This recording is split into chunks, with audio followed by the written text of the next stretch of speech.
ನೀವು ನಿಮ್ಮ ಸಿನಿಮಾದಲ್ಲಿ ಕತೆಗೆ ಎಷ್ಟು ಪ್ರಾಮುಖ್ಯತೆ ಕೊಡ್ತೀರಾ? ಒಂದು ಸಿನಿಮಾಕ್ಕೆ ಕತೆ ಬಹಳ ಮುಖ್ಯ. ಕತೆ ಇದ್ರೆ ಮಾತ್ರ ಸಿನಿಮಾ ಮಾಡೋದು. ಕತೆನೇ ಇಲ್ಲ ಅಂದ್ರೆ ಸಿನಿಮಾ ಮಾಡೋದು ಹೇಗೆ? ಒಂದು ಸಿನಿಮಾಗೆ ಕತೆ ಎಷ್ಟು ಮುಖ್ಯ? ನೋಡಿ ಸರ್, ಸಿನಿಮಾ ತಯಾರಾಗದೆ ಕಥೆಯಿಂದ. ಕತೆ ಬಹಳ ಮುಖ್ಯ.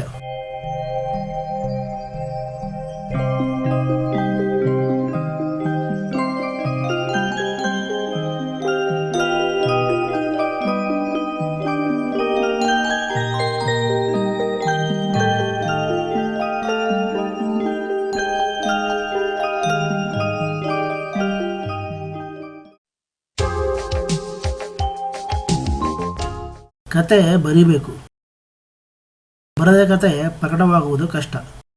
ಪೇಪರ್ನವರು ಆಗೊಮ್ಮೆ ಈಗೊಮ್ಮೆ ಹಾಕ್ತಾರೆ, ಹಾಕಿದ್ರೆ ಪುಣ್ಯ. ಸಿನಿಮಾದವರಿಗೆ ಕತೆ ಬೇಡ. ಹಲೋ, ಹೇಗಿದ್ದೀರಾ ಸರ್? ಓ ಡೈರೆಕ್ಟ್ರೇ, ಬನ್ನಿ ಬನ್ನಿ ಕೂತ್ಕೊಳ್ಳಿ.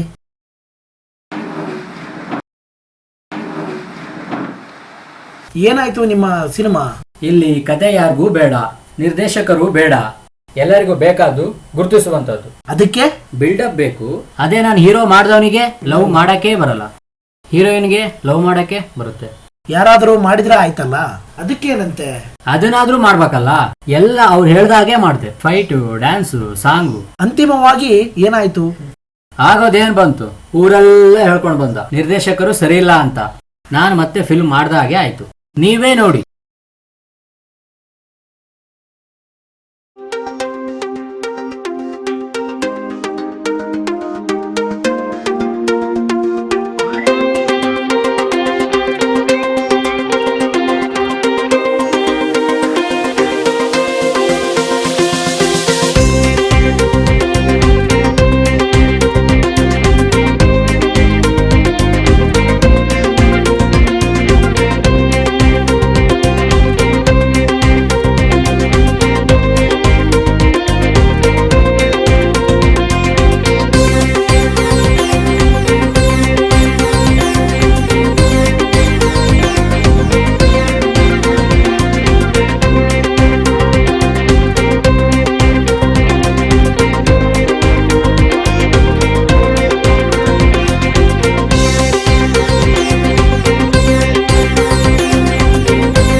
ಮತ್ತೆ ಡೈರೆಕ್ಟ್ರೆ, ಕತೆ ಎಲ್ಲ ರೆಡಿನಾ? Ready sir. ಮತ್ತೆ ಬಿಲ್ಡಪ್ ಸ್ವಲ್ಪ ನನಗೆ ಜಾಸ್ತಿ ಕೊಡ್ಬೇಕು, ಗೊತ್ತಲ್ಲ? Okay sir. ಹಿನ್ನೆಲೆ ಸಂಗೀತ ಸ್ಪೆಷಲ್ ಆಗಿರ್ಬೇಕು, ಡೈಲಾಗ್ ಡಿಫ್ರೆಂಟ್ ಆಗಿರ್ಬೇಕು. ಆಯ್ತು ಬಿಡಿ ಸರ್. ಕತೆ ಏನ್ ಮಾಡ್ಲಿ ಸರ್? ಕತೆ ಏನು ಬೇಡ, ನಾನು ಹೇಳ್ದಂಗೆ ನೀವು ಮಾಡಿ. Okay sir.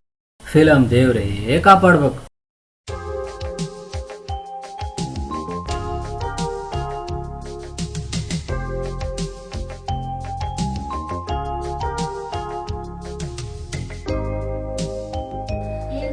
ಜೀವನದಲ್ಲಿ ಹಣನೇ ಮುಖ್ಯ ಕಣೆ. ಇಲ್ಲ, ಗುಣನೇ ಮುಖ್ಯ. ನಿನ್ನ ಗುಣದಿಂದ ಜೀವನದಲ್ಲಿ ಬೇಕಾದನ್ನ ಪಡ್ಕೊಳಕ್ ಆಗ್ತದ? ಗುಣ ಇದ್ರೆ ಎಲ್ಲರೂ ನಮ್ಮನ್ನು ಗೌರವಿಸ್ತಾರೆ.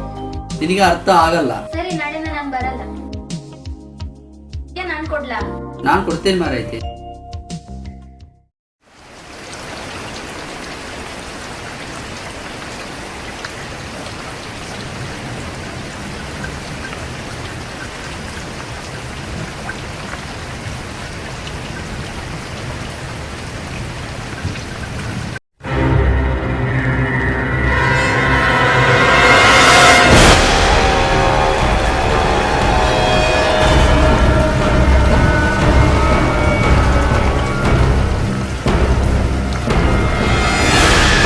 ಫೈಟ್ ಇಟ್ರೆ ಕತೆಗೆ ನ್ಯಾಯ ಸಲ್ಸಕ್ ಆಗಲ್ಲ, ಮಾಡಕ್ ಆಗಲ್ಲ.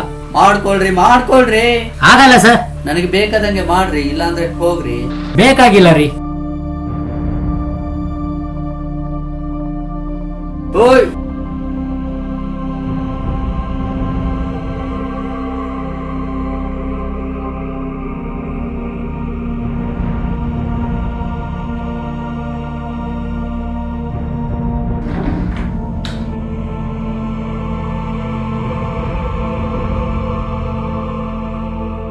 ಸಾರಿ ಸರ್, ನನ್ನ ತಪ್ಪಿನ ಅರಿವಾಗಿದೆ. ಈಗ ತಪ್ಪಿನ ಅರಿವಾಗಿ ಏನ್ ಬಂತು? ಸರ್, ನೀವು ಮತ್ತೆ ಒಳ್ಳೆ ಸಿನಿಮಾ ಮಾಡ್ಬೇಕು, ನೀವೇ ನಿರ್ದೇಶನ ಮಾಡ್ಬೇಕು ಸರ್, ನೀವೇ ಕತೆ ಬರೀ. ಈಗಲಾದ್ರೂ ಗೊತ್ತಾಯ್ತಲ್ಲ ಕತೆ ಮುಖ್ಯ ಅಂತ. ಪ್ರತಿ ಸಿನಿಮಾದಲ್ಲೂ ಎಲ್ಲವೂ ಮುಖ್ಯನೇ, ಆಗ್ಲೇ ಸಿನಿಮಾ ಚೆನ್ನಾಗಿ ಬರಲು ಸಾಧ್ಯ. ಮೊದಲು ಅಹಂ ಬಿಡಬೇಕು, ಟೀಮ್ ವರ್ಕ್ ಬೇಕು, ಆಮೇಲೆ ಫಿಲಮು ನೀಟಾಗಿ ಬರ್ಲಿಕ್ಕೆ ಸಾಧ್ಯ.